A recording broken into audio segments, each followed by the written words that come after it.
Has your twin flame ever blocked you, either on social media or on your phone? Or have they ever just ghosted you, stopped communicating with you altogether?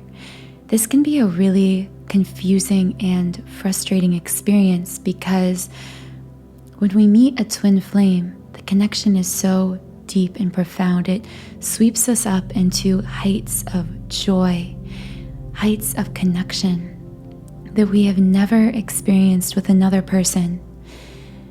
So then when our twin flame pulls away suddenly in some way, through either blocking us or communicating less or not at all, our immediate reaction can be obviously to become angry or irritated at them, and to even think to ourselves, this connection isn't worth it.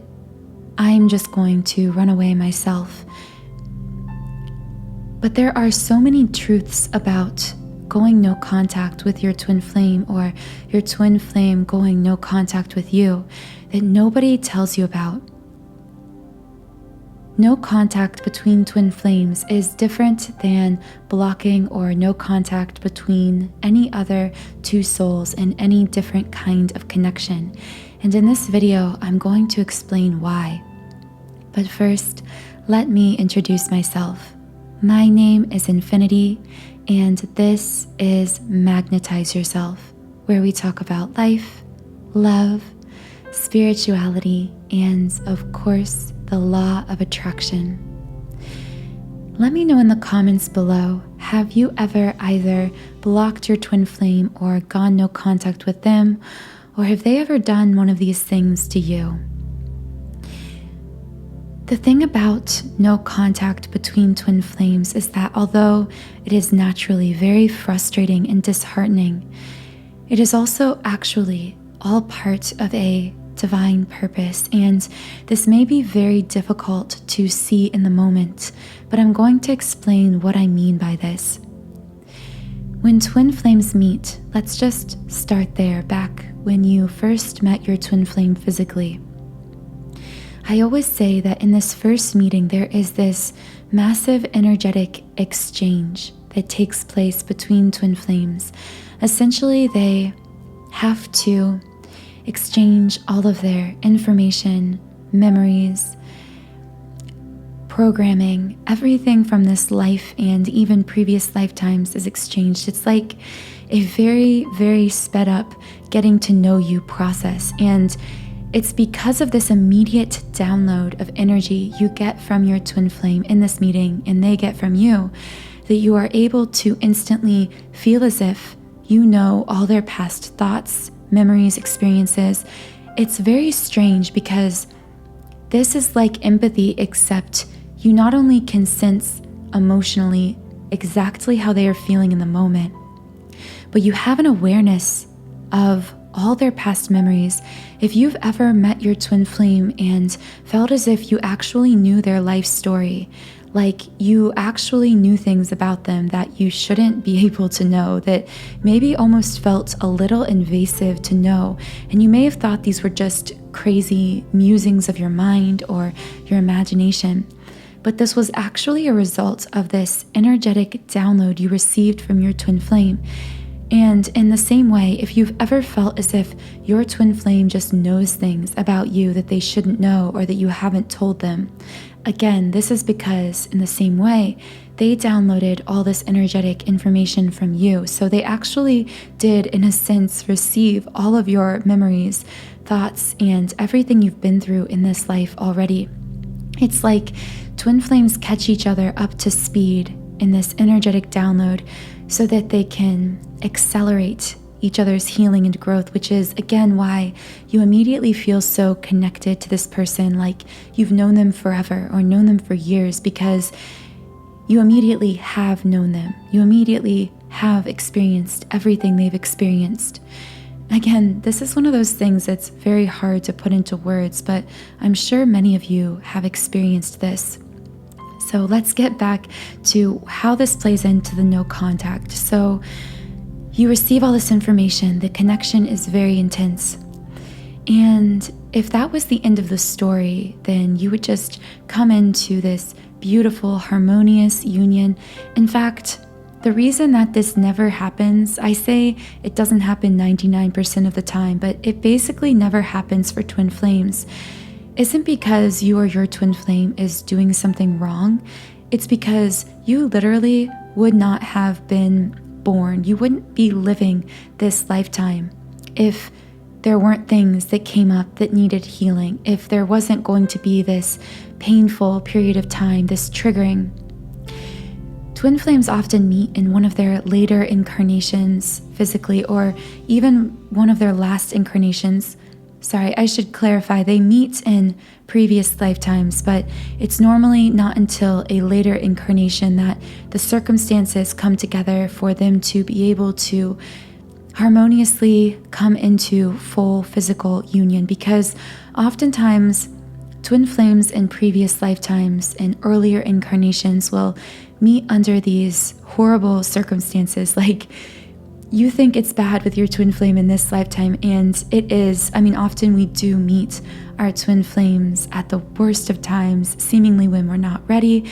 But in past lives, it's like with your twin flame, you met them and there was absolutely no way you could be together. It was like a Romeo-Juliet kind of romance. It was like your relationship just never could have worked, or it never even had a chance to be romantic at all. It was literally always platonic.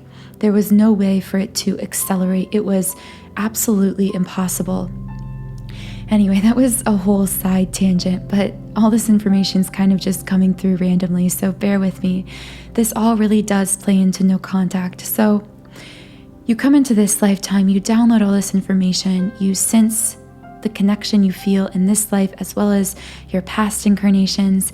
And let's just say, I mean, all of that put together is beyond intense. I mean, that's not even this lifetime intense. That is lifetime after lifetime of memories kind of vaguely resurfacing intense. And usually initially, you're kind of just caught up into this airy-fairy like excitement, romance. It's like a whirlwind when you first meet, because you haven't really had a chance for these energies to settle deeply within you. And as they do begin to settle deeply within you, they begin to dredge up. They touch within you. Sometimes after meeting, once you're alone, and again, that honeymoon stage, that first meeting has time to settle down, these energies begin to work within you. They begin to pull out all of this very deeply seated trauma. Things that maybe you thought you had healed, but you hadn't. Patterns within yourself that turn you into what you feel like is you being a monster. At times, you may find yourself reacting in ways to these triggers that leave you thinking, have I really spiritually evolved at all? Because of the ways that your twin flame just triggers these very, very, very deep and sometimes ancient wounds. And you will do the same exact thing for your twin flame. The triggering is equally paired. It is very mutual. So if we had no layers of ego, if we were truly living authentically from the core of ourselves, either these deep-seated patterns within us would have already been dissolved, or when they surfaced, there would be no ego to panic. There would be no ego to try to shove down these thoughts and feelings. We would simply feel through them and heal through them. But because that isn't who we are, we're not just soul, we are also physical human. And that is by design. That is what we are supposed to be. We are actually supposed to have an ego. We are supposed to build a material life here on earth for ourselves and with our twin flame. We are supposed to experience all life has to offer. We aren't just supposed to be soul. These layers of ourselves, these structures we build within our lives are supposed to exist, but the problem is many of these structures, these external structures, may not be aligned with our core self. So I know that might sound confusing, but what I mean is, yes, we in this lifetime should have a purpose, a calling. Maybe it's a career or a job. But oftentimes, this structure in our lives was actually based on a very surface level, inauthentic version of ourselves. And when we meet our twin flame, all of these things that we built from an inauthentic space come to light. We are forced to address them, and we aren't always ready right away to let them go. So the reason that twin flames often have to pull away, often have to go no contact, is because this triggering is so intense that they actually need this sacred space apart from each other in order to allow these energies to settle, in order to allow these energies to move through them, in order to allow those facets and features of their life that were inauthentic, that need to be deconstructed, to begin to fall away. This twin flame energy is intense and heavy and deep. And although it moves very quickly,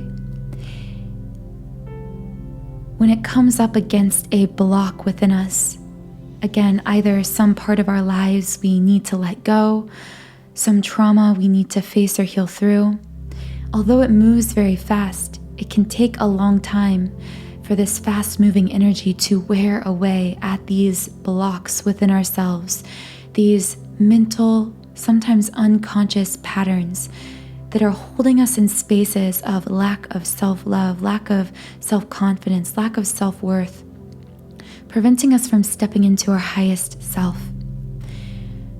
So again, this no contact, when your twin flame blocks you or goes no contact with you, our ego self wants to say they are blocking us. But the truth is, they are blocking the pattern. They are blocking the negative thing you triggered as their twin flame that they aren't quite ready to face. Or sometimes that maybe they are ready to face it, but there is a divine reason that they must face it in physical separation with you. Again, twin flames are never truly separated. Don't be deceived by the illusion that just because your twin flame has blocked you, isn't calling or texting you, or has ghosted you, don't be deceived into thinking that the connection has been broken, or that they are letting you go, or that they don't care. It is impossible for any of those things to be true. Again, they aren't blocking you. They are blocking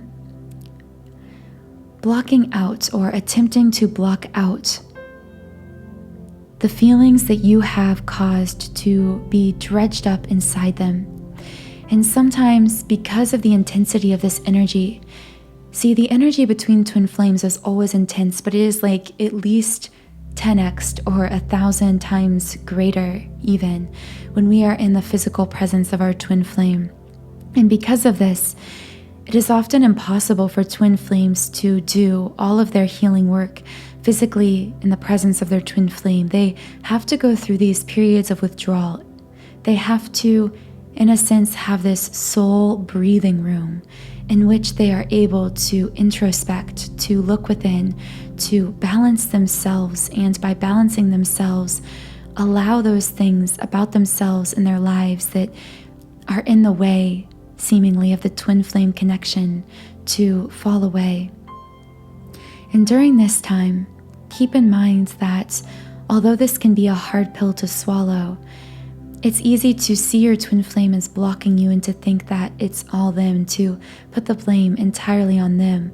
But the truth is, we are always perfect mirrors, and oftentimes when our twin flame is trying to block out these negative thoughts, feelings, or emotions, if we truly look within, do the introspective work, we can see their fears mirrored within ourselves, just in different ways. So treat this time of no contact, of separation, or of being ghosted, not as a time to just feel anxious and frustrated, but as a sacred space in which you can heal and grow and evolve within. I have created a 7-chakra twin flame healing meditation designed just for this, designed to assist you in clearing through any of your own blockages or beliefs that are sometimes stored deeply within our unconscious mind. This is why one of the meditations I've created is actually a subliminal version, meaning an unconscious version. The affirmations embedded within this subliminal are designed to reach into every corner of your subconscious mind, pull out any unconscious patterns that may be preventing twin flame union, and give them the breathing room to heal, to be transformed. You can try out this meditation completely free for 7 days when you create an account on my members-only website, Sound and Soulful, where I've created a library of over 100 subliminals for all areas of life. The link to that meditation will be in the pinned comment and the description box. Let me know in the comments if you've ever had a no-contact experience with your twin flame. Have you ever ghosted your twin flame, or has your twin flame ever ghosted you? I love nothing more than connecting with all of you energetically, virtually, through the comments we write to one another under these videos. Thank you so much for being part of this beautiful, supportive community, and please subscribe if you haven't yet already, and join us here as we share in our mutual healing and growth and support along this twin flame journey and our spiritual journey more broadly. I hope you have a wonderful rest of your day, and I'll talk to you again in the next podcast.